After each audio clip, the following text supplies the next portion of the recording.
Okay, so here's Tulsi Gabbard. So let's go over this. So people are coming at her again unfairly.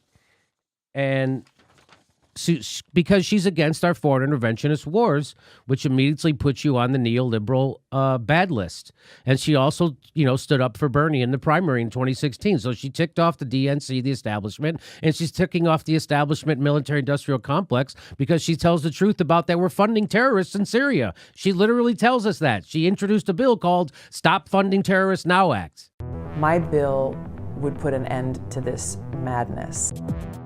You recently introduced legislation called the Stop Arming Terrorists Act. My first question is, why is that necessary? Is that not already illegal? That's what most people think. Most people are under the impression that if you or I or anyone that we know provided support of any kind to a terrorist person or an organization like Al-Qaeda or ISIS, we'd be thrown in jail. What most people are surprised to learn is that for years our government has quietly been providing both direct and indirect support, whether it's arms, funds, intelligence, and other types of support to these militant groups who are working directly alongside, allied with, and under the command of terrorist groups like Al-Qaeda and ISIS, all with this objective of conducting regime change in Syria. So my bill would put an end to this madness. So she stands up, and by the way, the Daily Kos just can't take that. They can't take that she told the truth about Syria, that she told the truth about the debate schedule being rigged against Bernie Sanders. She told the truth, so she's going to get and Daily Kos hates her now. So now they're endorsing a primary challenge to her. They're primarying Tulsi Gabbard, the only one with one of the only people with guts in Congress. Michael Tracy caught this. I'm not trying to stand for Tulsi. Honestly, I'm really not. But this is so bizarre and blatant. 538 doesn't even include her, a declared candidate, on their front page pictorial collage. But they do include Michael Levante, Eric Holder, and The Rock. So 538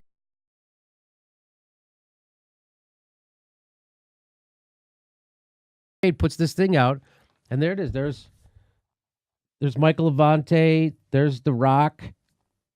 Is that Michelle Obama? Oprah. Yep. Oprah. They put Oprah on there, but they don't have Tulsi. They don't have Tulsi Gabbard. Oh, I think they have Sherrod. What's his name? Sherrod Brown. Mm-hmm. So then they do this thing where they go, oh look, they're the oddballs. Richard Ojeda, or Haida, however you say his name, Tulsi Gabbard, and John Delaney. And Michael Tracy says, oddball? This is eerily reminiscent of what they did to Dennis Kucinich in 2004 and 2008. Make him seem crazy due to his personal eccentricities, which was really just cover for their disdain of his unorthodox foreign policy views. So that's exactly what's going on. So the establishment news is captured by the military-industrial complex, Wall Street, and the fossil fuel industry, which work hand in hand. And so if someone like Tulsi or Ron Paul or Dennis Kucinich is running, they're going to do everything they can to make them seem crazy because foreign wars make sense to them. So now with Plenty dropping out, Rick Perry dropping in, and Michelle Bachmann and Ron Paul dominating the Ames straw poll, we got ourselves a race.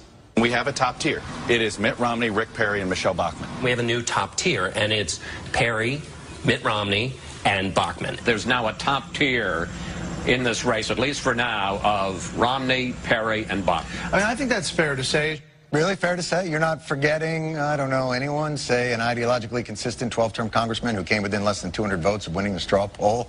Isn't anyone going to give that gentleman a little love? There's a top tier now of Bachmann and Perry and Romney, and, we haven't mentioned, and we should. Thank you. We haven't mentioned, and we should, Rick Santorum, who did really surprisingly well for the amount of money and resources he had. Rick Santorum? He didn't get half of what Ron Paul got. He lost to the guy who lost so bad he dropped out of the race. And Fox News should love this guy. But watch the disconnect between the debate moderators at Fox's Thursday debate and the debate audience.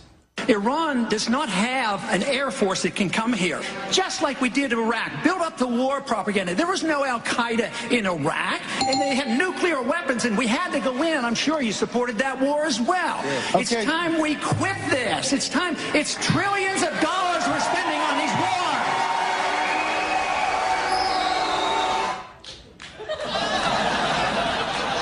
What's with the smirk and the eye roll? The guy gives it, the crowd goes nuts, and you do one of these. There goes crazy Uncle Ron, babbling about the unsustainability of multiple wars. So that's what they're doing. And then Michael Tracy says, people are also rightly noting that something similar was done to Ron Paul. Slightly different dynamics in a GOP primary, but yes, a clear precedent. Where is the conversation about peace? Every time we launch these interventionist regime change wars, it is not only our veterans who pay the price for that. Every single one of us pays the price. We have spent trillions of your taxpayer dollars to pay for these wars, taking those dollars away from our communities and our people who need them right here at home. We are the ones who have the power to make change. It takes every single one of our hands, our hearts, and our voices, motivated by this love and aloha, to take on those forces and those obstacles that can seem too great to overcome. There is no force more powerful than love. So that's when John... Yeah, I mean, Tulsi Gabbard is far more dangerous to them than even like Trump. Like, yes, they'd rather have Trump in office than have someone who's actually trying to tear down the military-industrial complex. Right. It's fine to them, and that's why they were ready. The moment she, floated that she was about to run, they just released on her, like just stuff from when she was 22 and everything, because they've been waiting for this to trash her, and of course she's being primaried. Like far left progressives or whatever are far more dangerous to the corporate Democrats than corporate Republicans. No doubt about it. Again, it's this I didn't say this, I repeated it though, but the first order of business for the Democratic Party is to defeat the candidate who's representing the workers. Right. And then maybe we'll beat the Republican, but we got to beat that mucker first, or else the whole thing, we can't let them take over the Democratic Party, our money train, the whole deal. So watch this. They do a segment on the people running for president, and guess who they leave out? And Kamala Harris, just switching subjects here, that Democratic race, Kamala Harris getting in the race. You can see here she's running at 9% in the most recent poll. Do you see who they... So they got Joe Biden, Bernie, Kamala Harris, Beto, Elizabeth Warren. They have Amy Klobuchar. Amy Klobuchar. Amy Klobuchar? Like, I know her. I know her name. I've seen her talk. I don't know why we're supposed to listen to her. Well, and several of those haven't announced or even... Who's this guy? I don't even know who these people are. It's not Cory Booker. In this most recent poll, more than 40% of the Democratic vote is with them. We don't know if Biden's going to run. Anyway, I guarantee you Tulsi Gabbard's above 2% on that poll if they included her. But, boys, MSNBC is ignoring Tulsi Gabbard so much you think she lived in Flint. I'm not surprised the mainstream media is not treating Tulsi Gabbard fairly. I've been watching for that since she launched her candidacy on January 24th of 2019. This is MSN.com. This is how they covered her announcing her candidacy. Less than 4 days later, this was the story on MSN.com. Gabbard's team in disarray. Shortly thereafter, this was in the New York Post, Tulsi Gabbard gets endorsement from David Duke. David Duke is a white supremacist. He's a former Grand Wizard in the Ku Klux Klan. He endorses Tulsi Gabbard because she's an anti-war candidate, and David Duke doesn't want to be involved in these foreign wars. Meanwhile, this is the NBC News official Twitter feed. Tulsi Gabbard, the Russian propaganda machine that tried to influence our 2016 election, is now promoting the aspirations of Democratic candidate Tulsi Gabbard. You'd think her name was Bernie Sanders. You think her name is... Yeah, whoa. So Tulsi Gabbard announced, and she said something that is scaring the crap out of the establishment, military-industrial complex, and Wall Street, and the oil companies. in her announcement. You want to hear what it was? Here it is. It's about a minute long. I'll play it for you. I will work to end the new Cold War and lead us away from the abyss of a nuclear war that could destroy our world in mere minutes. Wow, she's going to end the Cold War. She's not going to ramp up the Cold War.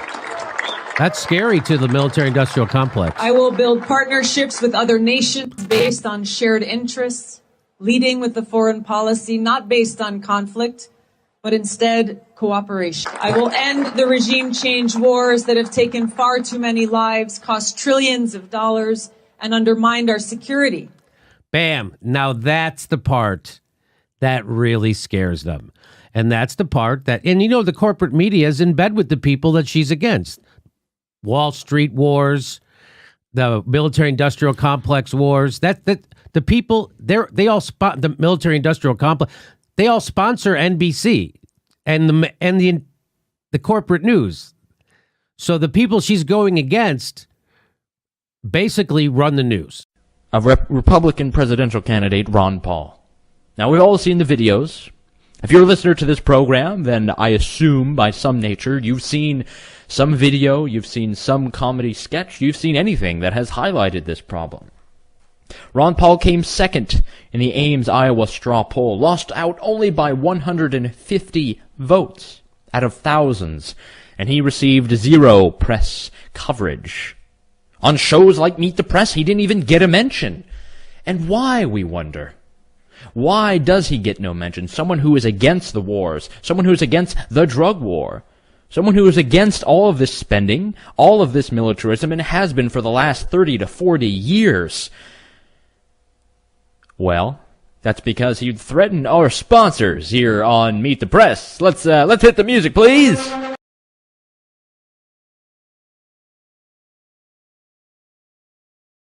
I'll say that. Let's put it that way. They fund the news. They fund it. So that scares the hell out of them. By strengthening terrorist groups like Al-Qaeda and ISIS. And I will have the courage to meet with both friends and adversaries in the pursuit of peace and our national security. Which is the opposite of what the George Bush administration did. They would always say, we're not going to even talk to our enemies until they meet our demands first, which is not how negotiations work, which is why the Bush administration was horrible. As one of the reasons. And then Barack Obama continued that policy. Because if we lack the courage to meet with those we disagree with, the only alternative is war. That's it.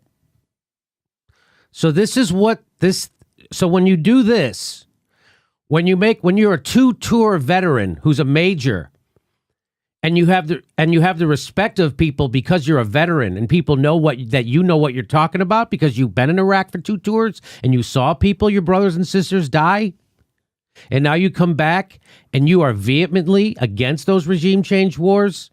What are they going to do? And they know you have credibility, and people on both sides of the aisle like your message of anti-interventionism. What are they going to do to you? What are they going to do to you?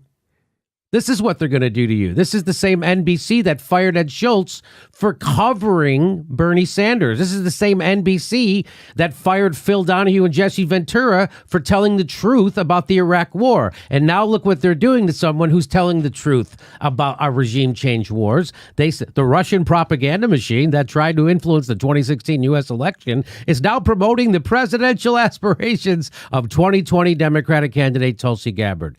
If there were journalistic standards, you could probably go to jail for that. That's how bad that is. In America, we already went through a Red Scare. This should have been outlawed. This is the equivalent of that. This kind of red baiting. And NBC does it right out in the open. So now you know that NBC News is in fact the enemy of the people. Is in fact. Now, I know you're not supposed to say that. For some reason, you're not supposed to be allowed to say it. I asked my panel, and they didn't know why. I asked everybody on the panel last Friday, why aren't you allowed to tell the people the truth that corporate news is not your friend and is, in fact, working against you, lying and smearing. It's actually the enemy of people.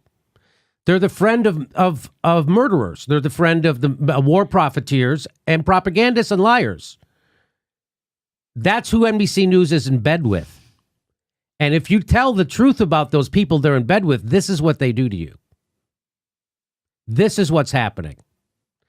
And Katrina vanden Heuvel tweeted out, "What you think of Tulsi Gabbard isn't the point. What matters is we're witnessing influential media outlet equating dissenting foreign policy thinking with the Kremlin, essentially stigmatizing anyone who thinks differently."